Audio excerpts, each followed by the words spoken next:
సరే, మంచిది. దేవునికి మహిమ కలుగును గాక. కొద్ది నిమిషాలు దేవుని వాక్యాన్ని ధ్యానం చేద్దాం. అపోస్తలుడైన పౌలు రోమీలకు రాసిన పత్రిక 1వ అధ్యాయం 18వ వచనం చదువుదాం.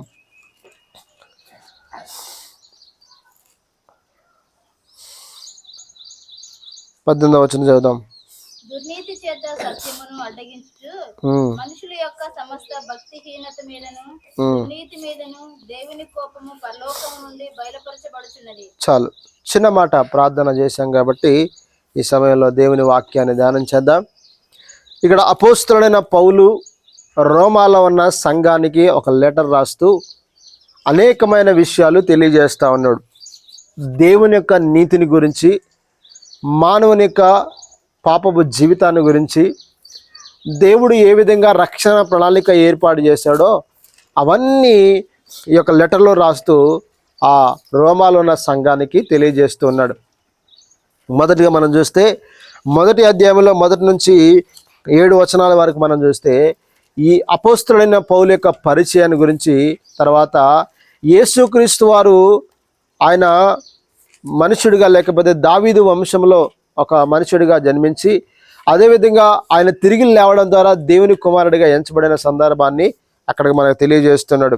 అంటే శరీరమును బట్టి చూస్తేనేమో దావీదు సంతానముగా ఎంచబడ్డాడు, తర్వాత ఆత్మను బట్టి చూస్తేనేమో ఆయన దేవుని కుమారుడిగా ఎంచబడుతున్నాడు. తర్వాత ఈ విధంగా ఆయన చెప్తున్నాడు ఏంటంటే యేసుక్రీస్తు వారుగా, అంటే మనం అందరం కూడా దేవుని ప్రజలుగా ఉండుటకు మనం పిలువబడ్డాం. కాబట్టి ఈ పరిచర్య మాకు అప్పగించబడిందని అపోస్తలుడైన పౌలు తెలియజేస్తా ఉన్నాడు. 8వ వచనం నుండి మనం చూస్తే 17వ వచనం వరకు కూడా వారి యొక్క విశ్వాసము, అంటే రోమాలో ఉన్న సంఘము యొక్క విశ్వాసము, సంఘ బిడ్డల యొక్క విశ్వాసం సర్వలోకమున ప్రచురం చేయబడుతుందంట. అంటే ఏ ప్రాంతాలకు వెళ్ళినా అనేకులు వారి విశ్వాసమును గురించి ఏం చేస్తున్నారు, ధ్యానం చేస్తున్నారు. అంటే అనేక ప్రాంతాలలో ఎన్ని కష్టాలు, ఎన్ని ఇబ్బందులు వచ్చినా వారి విశ్వాసం ఇంకా ఎక్కువ అవుతుంది తప్ప వారి విశ్వాసం చల్లారిపోయిన పరిస్థితిలో లేదు. అర్థమవుతుందా? అంటే వారు దినదినం కూడా కష్టాలు ఎదుర్కొంటున్న కొలది ఇంకా దేవునిపై ఆధారపడుతున్నారు. దేవుని యొక్క సన్నిధిలో దేవుని గురించిన విషయాలు తెలుసుకుంటూ ఇంకెక్కువ విశ్వాసం కలిగి జీవిస్తున్నారట. ఆ విషయాన్ని తెలియజేస్తూ ఉంటాడు.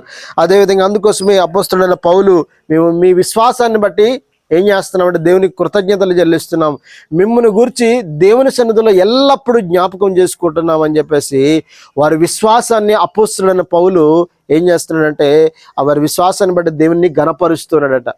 అర్థమవుతుందా? ఇంకా మనం చూస్తే ఇక ఆయన సువార్త యొక్క ప్రాముఖ్యతను గురించి తెలియజేస్తా ఉన్నాడు. అంటే సువార్త ప్రకటించుటకు నేను సిద్ధముగా ఉన్నానంటాడు. అంటే సువార్త ప్రకటించడానికి నేను ఎల్లప్పుడూ సిద్ధంగా ఉన్నాను. అంటే ఇక్కడ అంటాడు సువార్తను గురించి నేను సిగ్గుపడేవాడను కాను. ఈరోజు మనము సువార్త గురించి ఏం చేస్తున్నాం అంటే సిగ్గుపడుతున్నాం కదా. అన్ని జనులకి చెప్పడానికి, క్రీస్తుని ఎరగని వారికి చెప్పడానికి బదులుగా మనం క్రైస్తవులనే పురికొల్పుతుంటాం, క్రైస్తవులకే మనం తెలియజేస్తుంటాం కదా. కానీ అపోస్తలుడైన పౌలు అంట అనేక ప్రాంతాలలో ఉన్న అన్ని జనులందరూ కూడా దేవుని సువార్తని చెప్పడానికి సిగ్గుపడ్డట. మనం ఈరోజు కనీసం నేను క్రైస్తవుడనని చెప్పుకోవడానికి కూడా మనం సిగ్గుపడుతూ ఉంటాం కదా. కొంతమంది అయితే బైబిల్ పట్టుకొని ప్రార్థనకు వెళ్ళడానికి కూడా సిగ్గుపడుతూ ఉంటారు. మరి ఇట్లాంటి సమాజంలో ఉన్న మనం, ఇట్లాంటి వ్యక్తులమైన మనము ఒక అన్యుడి దగ్గరికి వెళ్ళి యేసు ప్రభువారు నీ కొరకు రక్తం కాల్చాడు, యేసు ప్రభువారు నీ పాపముల కొరకు చనిపోయాడని మనం ఎలా చెప్పగలుగుతామా? సిగ్గుపడుతుంటాం కదా. అమ్మో క్రైస్తవులు అంటే, దేవుని బిడ్డలు అంటే ఏమనుకుంటారో అనే భ్రమలోనే ఉన్నాం. కానీ ఇంకా నువ్వు సువార్తను గురించిన ప్రకటించవలసిన భారము, అన్ని భారాల కంటే కూడా యేసుక్రీస్తుని ప్రకటించే భారము నాపై ఉందని ఈరోజు అంతగా దేవుని యొక్క బాధ్యతను పంచుకునే వ్యక్తులు ఈ రోజుల్లో కరువైపోతున్నారు కదా. ఇక్కడ చూస్తే సువార్తను గురించి నేను సిగ్గుపడు వాడని కాడు. ఏం చేస్తున్నారు ఈరోజు? సువార్తను గురించి ఆయన సిగ్గుపడట ఎప్పుడు కూడా. ఈరోజు మనం ఏం చేస్తున్నాం? ప్రతి విషయంలో సిగ్గుపడుతూనే ఉన్నాం కదా. ఎందుకో మరి అంటే ఈ లోక సంబంధమైన వాటి విషయాల్లో మాత్రము ఏమాత్రం సిగ్గు ఉండదు, కానీ దైవికమైన విషయాల్లో మాత్రం మనం సిగ్గుపడుతూ ఉంటాం. ఇంకా చూస్తే ఏలయనగా సువార్త అంటే ఏంటో, దాని యొక్క శక్తి ఏంటో తెలియజేస్తున్నాడు. ఏలయనగా సువార్త ఏంటంటే నమ్మువానికి అదట దేవుని శక్తి అయినదట. ఎవరైతే నమ్ముతారో అది దేవుని శక్తి, అంటే వారిలోకి దేవుని శక్తి వస్తుందంట. కాబట్టి చూడండి, అది మొదట యూదునికి కావచ్చు, గ్రీసు దేశానికి కూడా రక్షణ కలుగజేయటకు అది దేవుని శక్తి అన్నది. అర్థమవుతుందా? అంటే సువార్తలో శక్తి ఉంది. అంటే సువార్త అనేక మంది జీవితాల్లో రక్షణను తీసుకుని రాగలదు. మనం చెప్పే మాటలే కావచ్చు, అంటే మన మాటలు చెప్తున్నామేమో అనుకుంటాం, కానీ ఆ మాటల్లో ఏముంటుందంటే దేవుని శక్తి ఉంటుందట. ఆ దేవుని శక్తి ఇతరులను రక్షించడానికి కారణమవుతుంది. అయితే ఇంకొక మాట చెప్తున్నాడు, నీతిమంతుడు విశ్వాస మూలముగా జీవిస్తాడు. నీతిమంతుడు ఎలా జీవిస్తాడట? రేపు పని చేస్తేనే నేను బ్రతుకుతాను అనేది ఈ లోకంలో అనీతిమంతులు జీవించే విధానం. పని లేకపోతే ఎలా బ్రతుకుతావురా అని లోకం అంటుంది. కానీ నీతిమంతుడు ఏమంటుంటే నేను విశ్వాస మూలముగా బ్రతుకుతాను. అంటే విశ్వాసం అంటే ఏంటి, అర్థం ఏంటి తెలుసా? అంటే ఈ లోకస్తులు ఎలా కనబడే వాటిని బట్టి బ్రతుకుతారు. ఈరోజు బ్యాంకులో లక్ష రూపాయలు ఉన్నాయి కాబట్టి ఈ సంవత్సరం బ్రతకొచ్చు అనుకొని బ్రతుకుతూ ఉంటారు. అర్థమైందా? ఇంట్లో 4 క్వింటాల రైస్ ఉన్నాయి కాబట్టి ఈ సంవత్సరం బ్రతకొచ్చు అని ఈ లోకం బ్రతుకుతుంది. ఈ లోకం వాటిని చూసుకొని బ్రతుకుతుంది. మన క్రైస్తవుడు ఎలా బ్రతుకుతాడు అంటే, ఇంట్లో 4 రూపాయలు లేకపోయినా, ఇంట్లో 4 గింజలు లేకపోయినా దేవుడు నన్ను బ్రతికిస్తాడు అనేదే విశ్వాసం. అర్థమైందా? అది నీతిమంతుడు విశ్వాస మూలముగా జీవిస్తాడు. అర్థమైందా? ఈరోజు మనం ప్రతి విషయంలో దేవునిపై ఆధారపడాలి. దేవుణ్ణి చూసి మనం ముందుకు వెళ్ళగలగాలి. ఇది ఈ యొక్క అధ్యాయంలో అపోస్తలుడైన పౌలు ఆ రోమాలో ఉన్న సంఘాన్ని తెలియజేస్తున్నాడు. ఇక మనం చూస్తే, ఇప్పుడు మనం చదువుకున్న లేఖన భాగంలో చూస్తే, ఇక దుర్నీతి చేత సత్యమును అడ్డగించు మనుషుల యొక్క సమస్త భక్తిహీనత మీద ఏముంటుందట? దుర్నీతి మీదను దేవుని కోపము పరలోకము నుండి బయలుపరచబడుచున్నది. ఏంటిదంట? దుర్నీతి చేత. దుర్నీతి అంటే కదా ఏంటి అంటే నీతికి వ్యతిరేకమైనది కదా. ఇప్పుడు పాపానికి లేకపోతే పరిశుద్ధతకి వ్యతిరేకమైనది పాపం కదా.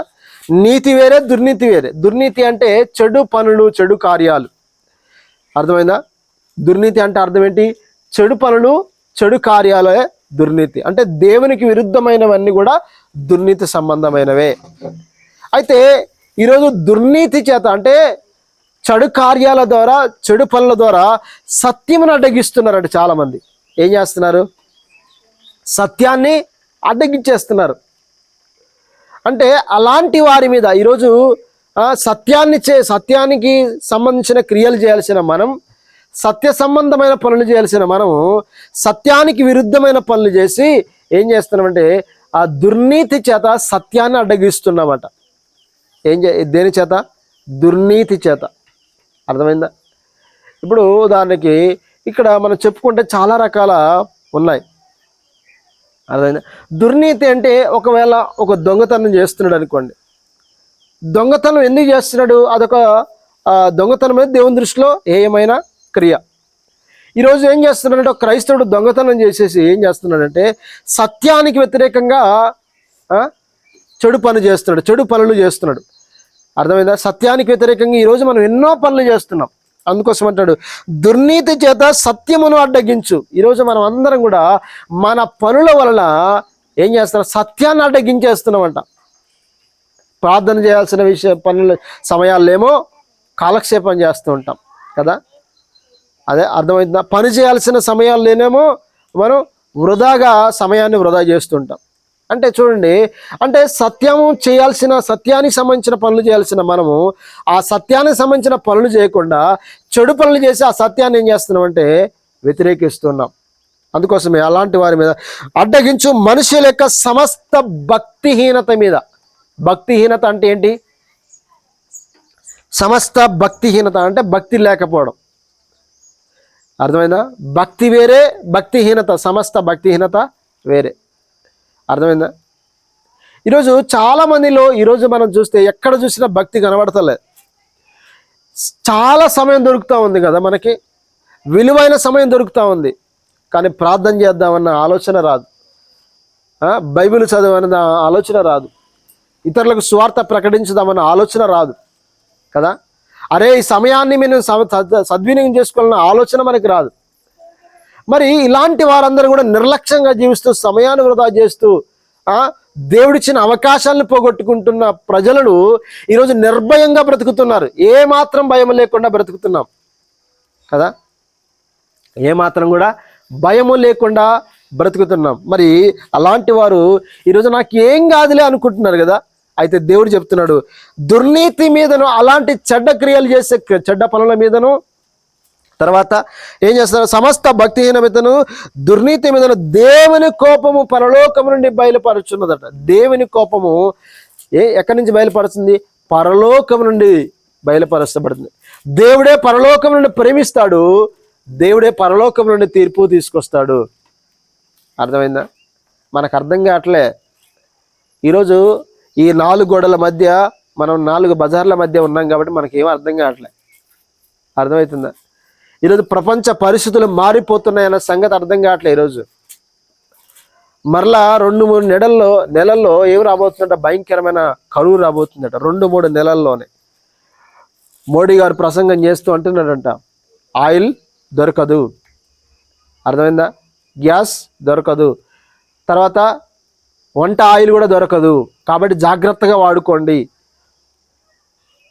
ఇంకా లాక్డౌన్ వచ్చే పరిస్థితులు రాబోతున్నాయి, ఉద్యోగాలు లేకపోతే ప్రయాణాలు చేసే పరిస్థితులు లేవు. అర్థమైందా? నిత్యావసర సరుకులు రేట్లు పెరిగే అవకాశాలు రాబోతున్నాయి. ఇప్పుడు పాకిస్తాన్లో లీటర్ పెట్రోల్ అంటే 200-300 ఉందంట, 1 లీటర్ పెట్రోల్. ఈరోజు మన తెలంగాణలో ఇంకా పెరగలేదు, ఇండియాలో పెరగలేదు, కానీ పాకిస్తాన్లో పెరిగిపోయింది. అంటే ఇంకా 2-3 రోజుల్లో భయంకరమైన కరువు ప్రపంచాన్ని కుదిపేయబోతుంది. మనకు అర్థం కావట్లే, పరిస్థితులు మారుతాయన్న సంగతి. ఈరోజు మనం ఏమాత్రం భయం లేకుండా మన ఇష్టానుసారంగా కాలక్షేపం చేస్తూ కూర్చుంటున్నాం కదా. గుర్తుపెట్టుకోండి, బయటికి వెళ్ళడానికి కూడా పరిస్థితులు ఉండవు. ఈరోజు గవర్నమెంట్ కూడా ఏం చేస్తుందంటే వర్క్ ఫ్రమ్ హోమ్, అంటే ఉద్యోగస్తులకు కూడా వర్క్ ఫ్రమ్ హోమ్ చేసేస్తుందట. చేసే పరిస్థితులు రాబోతున్నాయి. అవి ఎప్పుడో 1-2 సంవత్సరాలకు రాబోతున్నాయి కాదు, 2-3 నెలల్లో రాబోతున్నాయి అట. పెళ్ళిళ్ళు కూడా, ఫంక్షన్లు కూడా జరిగితే కొద్ది మందిని మాత్రం, ఒక 20 మంది 30 మందిని మాత్రమే చేరుకునే విధంగా. అర్థమైందా? ఈరోజు ఎక్కువగా ఎలక్ట్రిక్ వాహనాల మీద దృష్టి పెట్టండి, ఎలక్ట్రిక్ వాహనాలు కొనుక్కోండి. ఎందుకంటే ఆయిల్ దొరకదు కాబట్టి మీరు ప్రయాణాలు చేయలేరు. అర్థమైందా? అందుకోసం ప్రయాణాలు చేయలేరు కాబట్టి ఉద్యోగస్తులు వేరే ప్రాంతాలకు ఉద్యోగాలకు వెళ్లకుండా ఏం చేస్తున్నారు, వర్క్ ఫ్రమ్ ఇంట్లోనే వర్క్ చేసుకోవడానికి అవకాశాలు కల్పిస్తున్నారు. అంటే ఇట్లాంటి పరిస్థితులు రాబోతున్నాయి. ఈరోజు మనం ఏం న్యూస్ చూడం, మనకి ఏ న్యూస్ తెలియదు. అక్కడ కూడా చనిపోయాడు, ఇక్కడ కూడా చనిపోయాడు, ఆ ఇంట్లో ఏం జరిగింది, ఇంట్లో ఇవేం వచ్చట్లేదు తప్ప ప్రపంచ పరిస్థితులు మారుతున్న సంగతి మనకు అర్థం కావట్లేదు. ప్రపంచ పైన భయంకరమైన కరువు రాబోతున్న సంగతి మనకు అవసరం లేదు. ఇవన్నీ కూడా ప్రభువు రాకడకు సూచనలని ఎన్నోసార్లు చెప్పినాము. భక్తిని కాపాడు. ఇలాంటి భయంకరమైన పరిస్థితులు వచ్చినప్పుడు ఏమైపోతుంది, కరువు వచ్చేస్తుంది. కరువు కాలంలో నువ్వు నిలబడవా? ఇప్పటి నుంచి ప్రార్థన చేసుకుంటేనే. అర్థమైందా? ఈరోజు లక్షలు ఉన్నాడు, అందుకోసం బంగారం కొనొద్దు అంటున్నాడు. బంగారం కొంటే ఏం చేసుకుంటారు బంగారం? అందుకోసం మోడీ గారు బంగారం కొనొద్దు అంటున్నాడట. అర్థమైందా? ఎందుకంటే డబ్బులు ఏం చేయొద్దు, మీరు వృధాగా ఖర్చు పెట్టకండి. బంగారం కొని పక్కన వేసుకుంటా, బంగారం తినవు, రేపు ఏం తింటాం? అన్నమే తింటాం, బంగారం తింటామా? కాబట్టి రేపు డబ్బులు మీరు వృధాగా ఖర్చు పెట్టుకుంటే కనుక ఏమవుతుందంటే ఖచ్చితంగా నష్టపోతారు అని ఆయన ప్రసంగం చేస్తాడు. ఇవేమీ మనకు అవసరం లేదు కదా. మనకి అసలు దేవుని సంబంధించిన కార్యాలు మనకు అవసరం లేదు కదా. ఈరోజు గమనించండి ప్రతిని వెళ్ళారు, ఈరోజు సమస్త భక్తిహీనుల మీద పరలోకమున దేవుని కోపం బయలుపడుతుందట. ఖచ్చితంగా ప్రతి మానవుడు శిక్షించబడతాడు, ప్రతి వ్యక్తి కూడా శిక్షించబడతాడు. అందుకోసమే ఈరోజు బంగారం ఎంత ఉంది, డబ్బు ఎంత ఉంది, ఆస్తులు ఎంత ఉన్నాయి, ఎన్ని రిజిస్ట్రేషన్ కాగితాలు ఉన్నాయని లెక్క వేసుకోకుండా అంటున్నారు చాలామంది భక్తులు. నేను దేవునికి ఎంత దగ్గరగా బ్రతుకుతున్నాను, ఎంతగా వాక్యం నేర్చుకుంటున్నాను, ఎంతగా దేవుని తెలుసుకుంటున్నాను, దేవునికి దగ్గరగా ఉన్నానా, దూరం అయిపోతున్నానా, ఇవి తెలుసుకోండి, ఇవి లెక్కలు వేసుకోండి. కానీ బంగారం 10 తులాలు ఉందా, 20 తులాలు ఉందా, బ్యాంకులో 40,000 ఉన్నాయా, 40 లక్షలు ఉన్నాయా, లేకపోతే 2 ఎకరాలనే 3 ఎకరాలనే, ఇవన్నీ కూడా లెక్కలేసుకోకండి. ఇవన్నీ కూడా రేపు పనికి రావు, రేపు బ్రతకడానికి ఇవన్నీ సహాయపడవు. అర్థమైందా?